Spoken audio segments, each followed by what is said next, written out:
মসজিদে ঢোকার সময় কোন পা প্রথমে দিতে হয়? এবার দেখুন, ডান পা দিয়ে শুরু করবেন।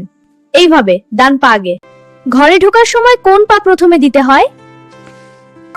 কুরআনের সবথেকে বড় সূরা কোনটা?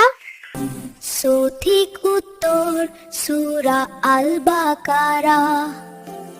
কুরআনের সবথেকে ছোট সূরা কোনটা? সঠিক উত্তর সূরা আল কাউসার। কুরআন মাজিদ কোন ভাষায় নাজিল হয়েছে? জানি, সঠিক উত্তর আরবি ভাষায়। ইসলামের সবথেকে প্রিয় আমল কোনটি? নামাজ। সময় মতো নামাজ আদায় করা। কোন দোয়া পড়লে আল্লাহ সন্তুষ্ট হয়?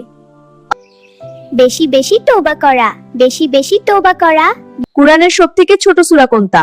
এটা সূরা আল কাউসার। হাঁটার সময় কি বলতে হয়? হাঁটার সময় সুবহানাল্লাহ বলতে হয়। মসজিদ থেকে বের হওয়ার সময় বাম পা প্রথমে দিতে হয়।